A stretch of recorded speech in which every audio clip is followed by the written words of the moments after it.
Hello students, last class में हमने बात करी थी कॉन्सेंट्रेशन टर्म्स पे। और कॉन्सेंट्रेशन टर्म में हमारा जो मेन फोकस था वो दो कॉन्सेंट्रेशन टर्म्स पे था, एक मोलैरिटी और एक मोलैरिटी। तो जैसा कि आपको पता है, molarity is related to temperature and molarity is independent to temperature. Molarity temperature से इफेक्ट नहीं करती है, जबकि जो मोलैरिटी है वो आपकी टेम्परेचर डिपेंडेंट है और टेम्परेचर के चेंज होने से मोलैरिटी चेंज हो जाती है। तो अभी मैं आगे आपको मोलैरिटी के बारे में ही एक्सप्लेन करने जा रही हूँ, पर उससे पहले मैं आपको एक और कॉन्सेंट्रेशन टर्म पढ़ाती हूँ, that is strength. What is strength? Strength हम बोलते हैं, strength is basically the amount of solute, the amount of solute present in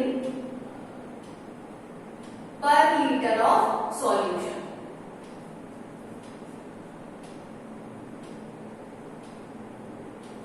this is called strength. ठीक है, तो अगर आप स्ट्रेंथ की फॉर्मूला लिखते हो तो आप स्ट्रेंथ में क्या लिखोगे? Wait of solute divided by volume of solution in litre, that is strength. तो अगर आपको स्ट्रेंथ की यूनिट लिखनी है तो बेसिकली आप लिख सकते हो ग्राम पर लीटर। तो अभी इसी को स्ट्रेंथ को हम रिलेट करने जा रहे हैं मोलैरिटी से।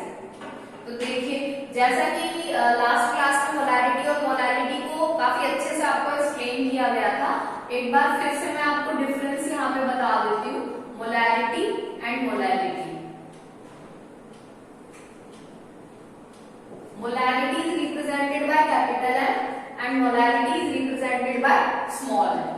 Molarity is basically, it is number of moles of solute present in per liter of solution. That is what molarity is.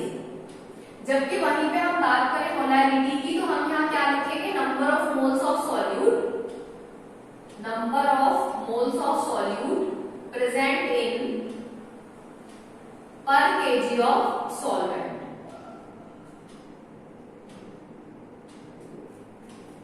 तो पहला डिफरेंस ये है कि यहाँ पे पर लीटर सॉल्यूशन में मोल्स को ऑब्जर्व किया जाता है, यहाँ पर केजी सॉल्वेंट में मोल्स ऑफ सॉल्यूट ऑब्जर्व किए जाते हैं।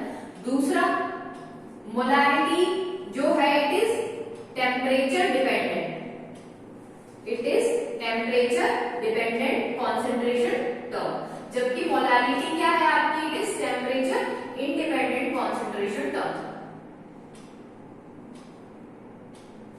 थर्ड पॉइंट आप बोल सकते हैं, अगर आप मोलैरिटी की यूनिट लिखेंगे तो हम इसे लिखेंगे मोल पर लीटर, क्योंकि यहाँ पर यूनिट वॉल्यूम में मोल्स ऑब्जर्व किए जा रहे हैं। जबकि वहीं पे बात करें अगर हम मोलैरिटी की, तो यहाँ जो यूनिट होगी दैट इज मोल पर केजी। पर केजी सॉल्वेंट में आपके कितने मोल्स पाए जा रहे हैं, दैट इज मोलैरिटी। तो ये तीन डिफरेंस तो आई थिंक आपको क्लियर होंगे। अब देखिए, अब मैं आपको मोलैरिटी और स्ट्रेंथ को एक साथ कोरिलेट करके दिखाती हूँ। तो मोलैरिटी देखिए, molarity is number of moles of solute divided by volume of solution in litre. यही पढ़ा है हमने मोलैरिटी के बारे में कि 1 लीटर सॉल्यूशन में जितने नंबर ऑफ मोल्स पाए जाते हैं। देखो, मैंने आपको बताया था कि अगर हम वॉल्यूम 1 लीटर ले लें तो उस केस में number of moles of solute किसके बराबर हो जाते हैं? आपके मोलैरिटी के बराबर। तो यहाँ पे आप ये बोल सकते हैं कि 1 लीटर सॉल्यूशन में जितने number of moles of solute पाए जाएंगे वही आपकी क्या होगी? मोलैरिटी। तो यहाँ पे देखिए, number of moles of solute के भी मैंने आपको कुछ फॉर्मूलेज एक्सप्लेन किए थे, जैसे कि अगर मुझे number of moles of solute यहाँ पे निकालना है तो आप इसे क्या लिख सकते हैं? Number of moles of solute को क्या लिखा जाता है? वेट डिवाइडेड बाय मोलर मास। ये हो गए आपके number of moles multiplied by volume of solution in litre. तो अब देखिए जरा, स्ट्रेंथ का फॉर्मूला मैंने क्या बताया? Wait of solute divided by volume of solution in litre. तो ये क्या है? ये आपका वेट ऑफ सॉल्यूट ही है, this is wait of solute, wait of solute. ये हमने मोलैरिटी को एक्सप्लेन किया है। डिवाइडेड बाय मोलर मास, ये आपके मोल्स आ गए, एंड वॉल्यूम इन लीटर। अब यहाँ पे मैं इतने पार्ट को weight of solute divided by molar mass, इस पूरे पार्ट को मैं क्या लिख सकती हूँ, this is same as this formula, तो we can put it as a strength. तो strength divided by volume in litre, sorry molar mass नहीं, सॉरी मोलर मास की जगह हम क्या लेंगे, volume, weight of solute divided by volume in litre. इस पूरे पार्ट को हम क्या बोल रहे हैं, strength, and strength divided by molar mass. तो आप इसे लिख सकते हैं strength divided by molar mass, that is molarity. तो आप इसको ऐसे भी एक्सप्लेन कर सकते हैं। तो अगर आपको स्ट्रेंथ निकालनी है सॉल्यूशन की रिलेटेड टू मोलैरिटी, तो आप इसी को फॉर्मूले में क्या लिखेंगे, strength is equals to molarity multiply by molar mass. तो ये इजी हो गया आपके लिए। अगर आपको स्ट्रेंथ पूछी जाए और मोलैरिटी दी है, तो आप इजीली मोलैरिटी को मोलर मास से मल्टीप्लाई करके you can easily calculate the strength. तो अब मैं आपको कुछ मोलैरिटी से रिलेटेड क्वेश्चंस कराने जा रही हूँ। तो अभी लास्ट क्लास में हमने कुछ डाइल्यूशन रिलेटेड फॉर्मूलेज पढ़े थे, उन्हीं फॉर्मूलेज को मैं थोड़ा डिस्कस करूंगी। देखिए, जैसे कि मैंने आपको बताया था कि अगर आपके पास एक सॉल्यूशन है, लाइक वी आर हैविंग, ये हमारे पास एक सॉल्यूशन है A, इस सॉल्यूशन के अंदर नंबर ऑफ मोल्स मान लिया कि N1 है, वॉल्यूम V1 है, मोलैरिटी M1। तो number of moles N1, volume V1 and molarity M1, ये एक सॉल्यूशन था। मैंने क्या किया, मैंने नंबर ऑफ मोल्स में कोई चेंज नहीं किया, बिकॉज ये जो नंबर ऑफ मोल्स है, this is number of moles of solute.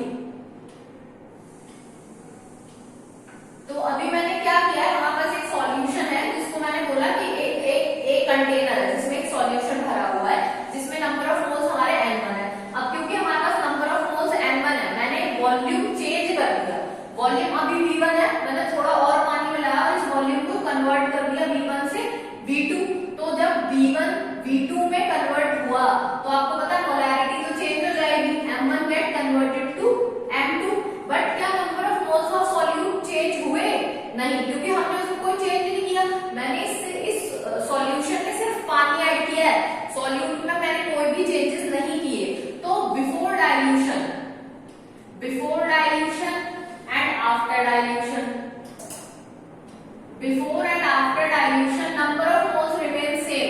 अगर वो पहले N1 थे तो वो बाद में भी N1 ही है।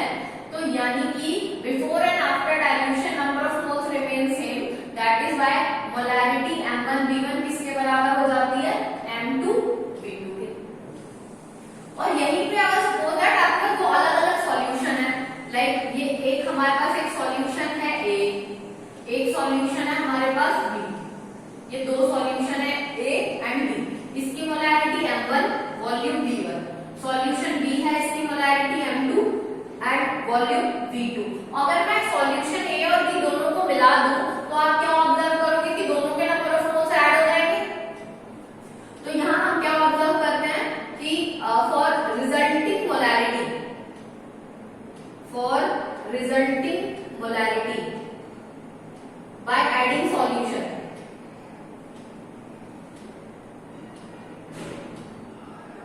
तो आप क्या देखोगे कि M1 V1 उसमें ऐड हुआ M2 V2। अब अगर मैं इन दोनों को ऐड कर दूं तो वॉल्यूम बढ़ जाएगा, वॉल्यूम बढ़ के कितना हो जाएगा, V1 प्लस V2, और आपकी मोलैरिटी चेंज हो गई, पहले वाले की M1 थी, बाद वाले की M2 थी, पर दोनों को जब मिलाया तो रिजल्टिंग मोलैरिटी क्या आ जाएगी, MR। This is resulting molarity, मतलब फाइनल मोलैरिटी आपकी जो भी है उसको हम MR से शो करते हैं। अब ये जो MR है आपका, it can also be written as M1 V1 plus M2 V2 divided by V1 plus V2। तो आपका ये फॉर्मूला आ जाता है रिजल्टिंग मोलैरिटी का। You can easily calculate resulting molarity like this.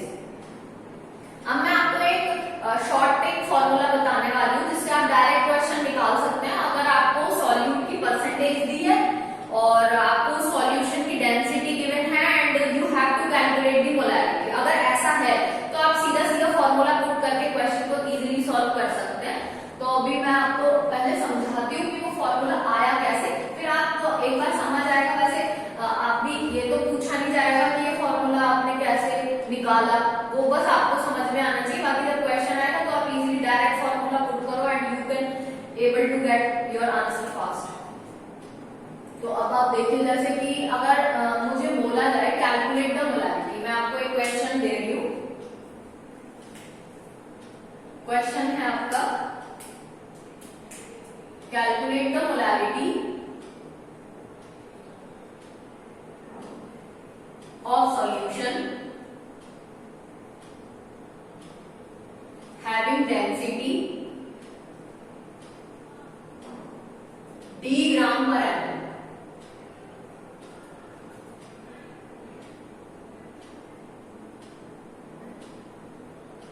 and that's it. And also you have x% of solute present in the solution. तो देखिए यहाँ पे क्या है कि आपके पास एक सॉल्यूशन है जिसके अंदर सॉल्यूट क्या है आपका x%, डेंसिटी है d ग्राम पर ml और आपको उसके लिए मोलैरिटी कैलकुलेट करनी है। तो सबसे पहला पॉइंट कि molarity it is always calculated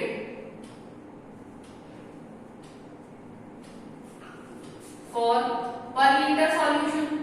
ये आपको दिमाग में बैठ जाना चाहिए कि मोलैरिटी पर लीटर के लिए ही एक्सप्लेन की जाती है।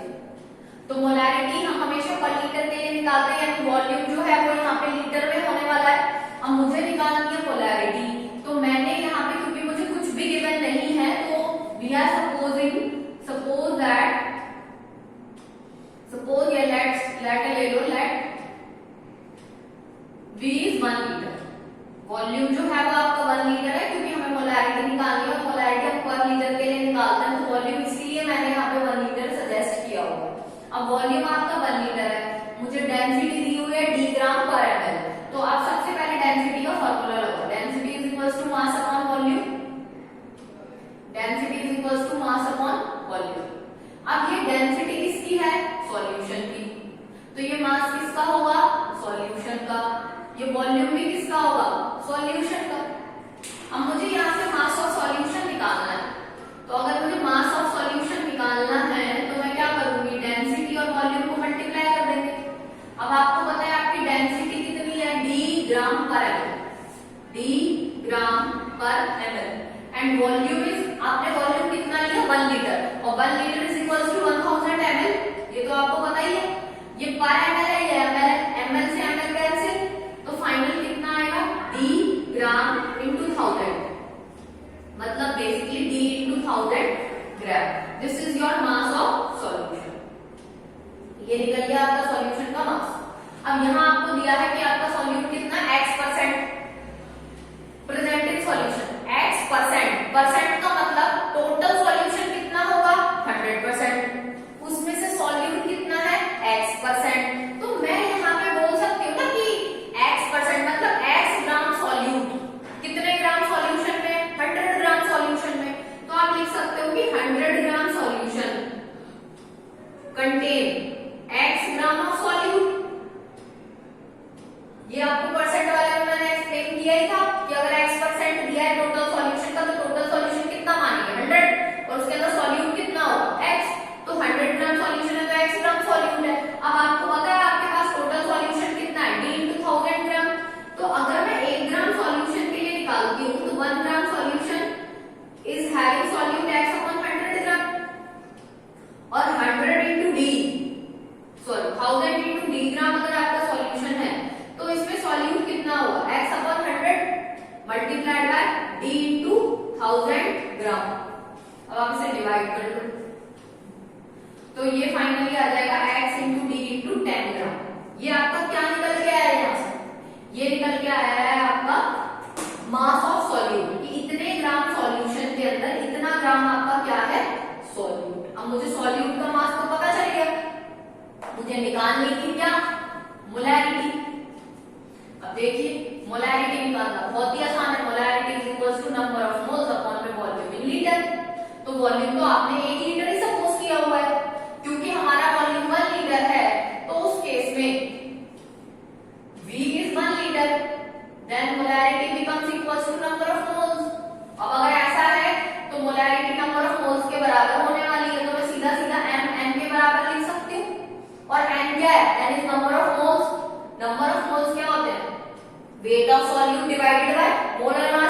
वेट कितना है आपका x इंटू डी इंटू 10, ये तो हो गया वेट ऑफ सॉल्यूट और उसको डिवाइड कर दो मोलर मास से तो ये निकल जाएगी आपकी molarity x into D into 10 divided by ma। तो ये आपका सीधा सीधा फॉर्मूला है। किसी भी क्वेश्चन में अगर आपको सॉल्यूट का परसेंट दिया हुआ है कि इतना परसेंट सॉल्यूट बाय मास है और आपको डेंसिटी इतना ग्राम पर ml, अब ये चीज ध्यान रखनी है कि डेंसिटी ग्राम पर ml में होनी चाहिए, तब आप ये फॉर्मूला इजीली वहां पे पुट कर सकते हो, डायरेक्ट मोलैरिटी निकाल सकते हो। तो यहाँ पे देखिए ये m क्या है, ये तो है आपकी मोलैरिटी, ये ma क्या है, this is molar mass, d क्या है डेंसिटी, और डेंसिटी किसमें होनी चाहिए ग्राम पर ml में, और ये क्या है परसेंटेज ऑफ सॉल्यूट। तो यहाँ से आप इजीली मोलैरिटी कैलकुलेट कर सकते हो, जैसे कि मैं अभी आपको एक दो क्वेश्चंस करा रही हूँ इससे रिलेटेड, ताकि आपको इजीली समझ में आ जाए।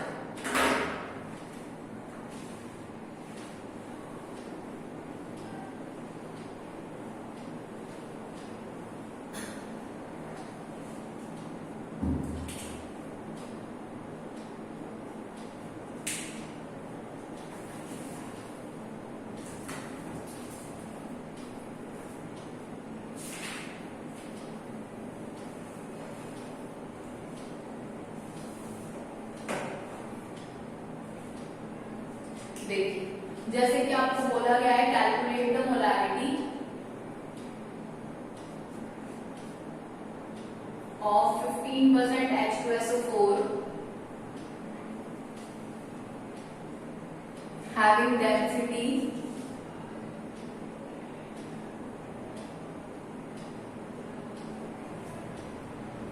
1.020 ग्राम पर सेंटीमीटर क्यूब। तो अगर आपको ऐसा बोला गया 15% H2SO4 है, डेंसिटी इतनी है, मोलैरिटी निकाल दो, तो अगर मैं इसको अच्छे से इलैबोरेट करके आपको एक्सप्लेन करूं तो देखो molarity is equal to number of moles per unit volume होता है आपका।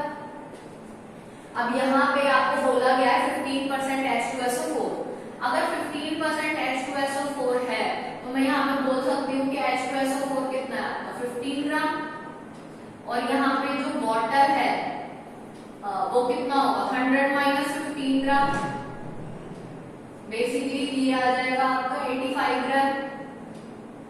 दिस इज ये आपका पानी हो गया, इतना आपके पास H2SO4 है, एंड टोटल सॉल्यूशन वो कितना है आपका 100 ग्राम, जिसमें H2SO4 आपका क्या है सॉल्यूट।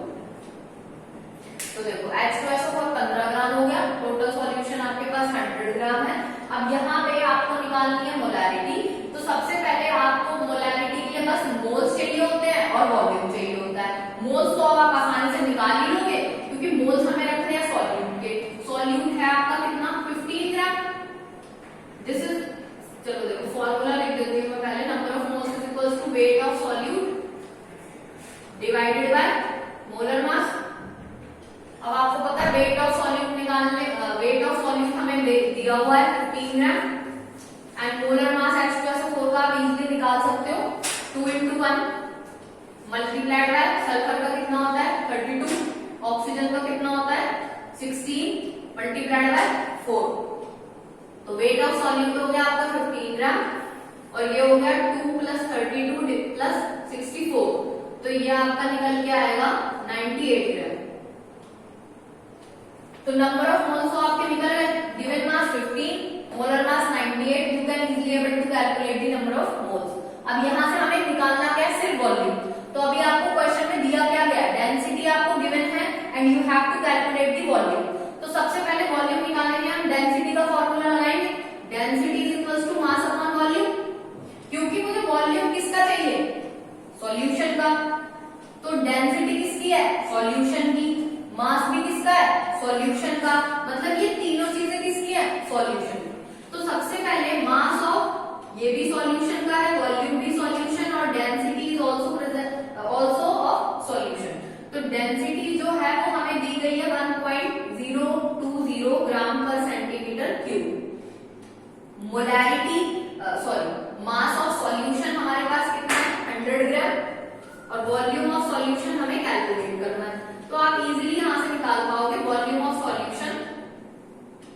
इक्वल्स टू 1.020 ग्राम पर सेंटीमीटर क्यूब डिवाइडेड बाय 100 ग्राम। तो ये आपका यहाँ से वॉल्यूम निकल जाएगा। यहाँ से जब आप वॉल्यूम को कैलकुलेट करेंगे तो मोलैरिटी निकालना बिल्कुल आसान है। नंबर ऑफ मोल्स आप निकाल ही चुके हैं, 15 डिवाइडेड बाय 98, और वॉल्यूम आपने यहाँ से कैलकुलेट कर लिया। वॉल्यूम कितना है आपका 1.020 ग्राम पर सेंटीमीटर क्यूब डिवाइडेड बाय 100 ग्राम। इसको इन्वर्स कर देते हैं तो ये हो जाएगा 15/98, 100 डिवाइडेड बाय 1.020। तो ये आपकी मोलैरिटी निकल के आ जाएगी। तो ये तो था आपका थोड़ा सा इलैबोरेटेड मेथड।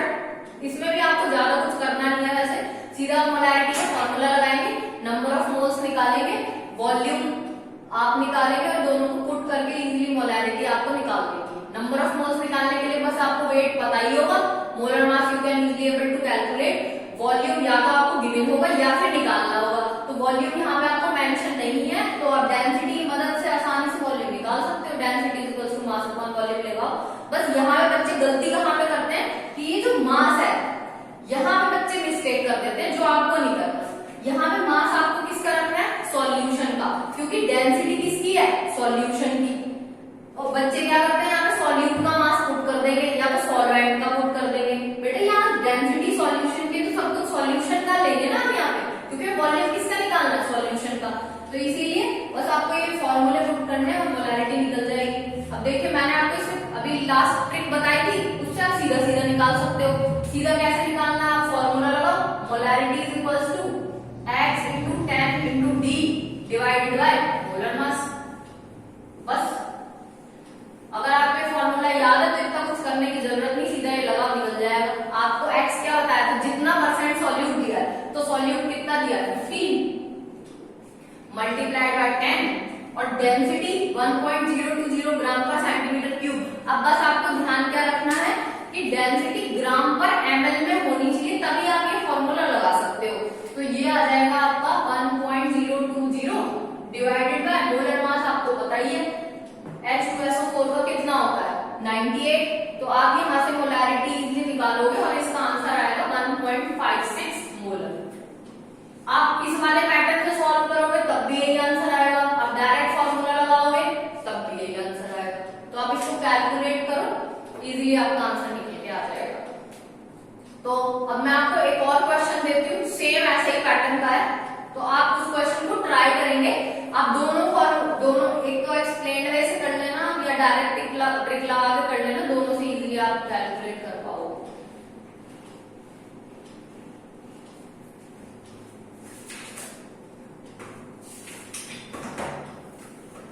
सेकंड क्वेश्चन है आपका 6.90 molar AOH solution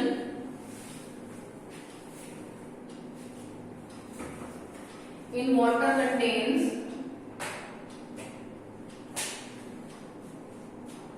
30% by mass of KOH.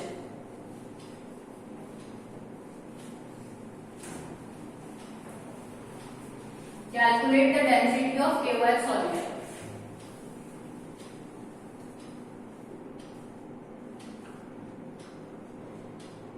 तो ये आपका क्वेश्चन है। अब आप सीधा फॉर्मूला लगाओ, molarity is equals to x into 10 into d divided by molar mass. अब यहाँ पे हमें मोलैरिटी दी हुई है, बस इतना डिफरेंस है, तो मोलैरिटी पुट कर दो 6.90। मोलैरिटी आपको पता ही है मोल पर लीटर में दी होती है, तो यानी ये तो मोल पर लीटर ही है।